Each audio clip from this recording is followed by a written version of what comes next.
मैं स्वांतः सुखाय लिखती हूँ। अब आज पहली बार उसे कसौटी पर परखा जाएगा, इस बात की बहुत खुशी है सचमुच। मन की बात कहना आसान है, अब उसे विधा के रूप में परखा जाना, इसका बहुत आनंद है मुझे। ऐसे ही लिखा था, सहज लिखी हुई कहानी है, प्रस्तुत कर रही हूँ। धीरज का सहारा। धीरज का धीरज टूट रहा है।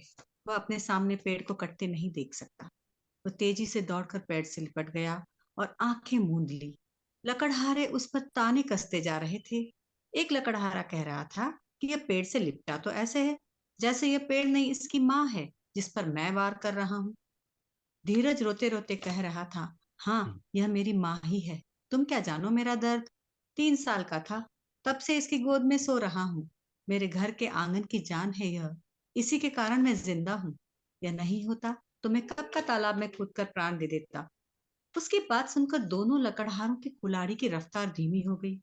एक लकड़हारा सोचने लगा, आखिर यह बालक प्राण देने की बात क्यों कर रहा है।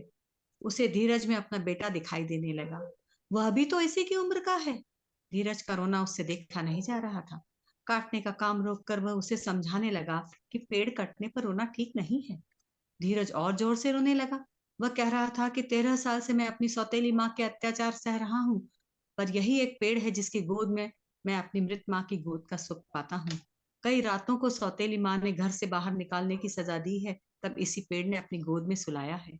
मैं कैसे भूल सकता हूँ कि मेरी माँ के मृत शरीर को इसी के नीचे रखा था। मैं 13 साल से उसी जगह सोता हूँ। सौतेली माँ की पिटाई का दर्द भी इसी जगह सोने से कम हो जाता है। मेरी पढ़ाई भी इसी के नीचे हो पाती है।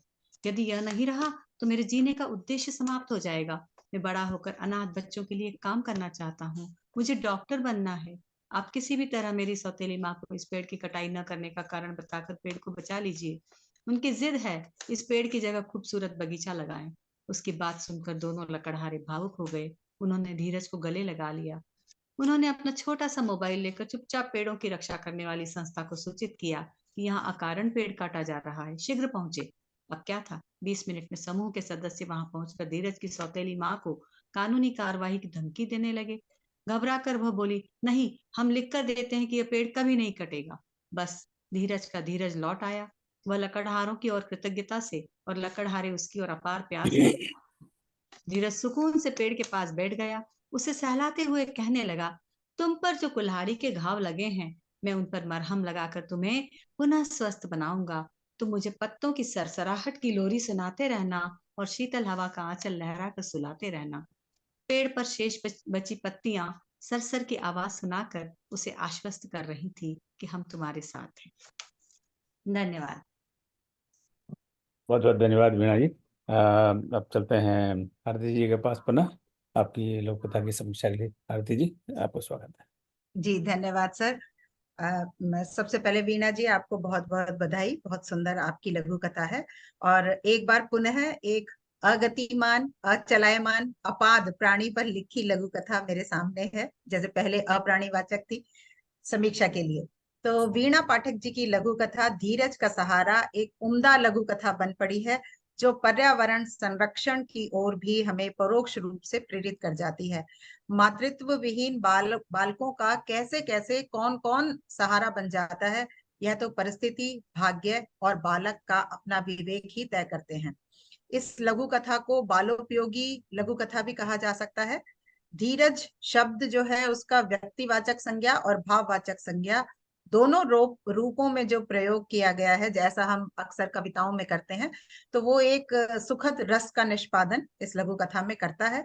इस लघु कथा के लिए मेरे कुछ सुझाव हैं, और वो सुझाव मात्र ही है कि पेड़ कटवाने का आदेश जो है वह अगर हम सौतेली माँ की अपेक्षा किसी और के द्वारा, यानी पिता और दादी किसी अन्य के द्वारा दिखाते तो शायद अधिक उचित हो सकता था। और उसका कारण भी मैं यह बताना चाहूंगी कि घर के आंगन में ही पेड़ है, और धीरज और लक्कड़हारों की जो बातचीत है उससे सौतेली माँ का अनजान होना ये कम समझ में आता है मुझे। और यह मेरा अपना विचार है, बाकी हो सकता है बाकी सब के विचार इससे भिन्न हो। और अगले 20 मिनट तक फोन करने के बाद, संस्था को फोन करने के बाद 20 मिनट मिनट तक पेड़ों की रक्षा करने वाली संस्था जब तक आती है, तो इस बात में लघु कथा के अनुसार थोड़ा सा मुझे कसावट की कमी दिखाई देती है कि 20 मिनटों में फिर क्या हुआ, क्योंकि लघु कथा एक बार जब शुरू होती है तो वो सेकंड बाय सेकंड आगे चलती जाती है, तो इसे हटाया जा सकता था। और अंत अंत की भी कुछ पंक्तियों को जो पेड़ की सरसराहट वाली हैं और जो मरहम की पट्टी लगाने वाली बातें हैं, उनको हम थोड़ा सा संक्षेप इसमें करके इसको और कसी हुई लघु कथा बना सकते हैं। और वो ये सब जो सुझाव हैं ये असल में इतने मायने नहीं रखते हैं, इसका संदेश बहुत महत्वपूर्ण है। तो मैं फिर से कहूंगी कि एक बहुत ही महत्वपूर्ण संदेश देती हुई और बाल मन को खोलती हुई लघु कथा। आपको इसके लिए बहुत बहुत बधाई वीणा जी।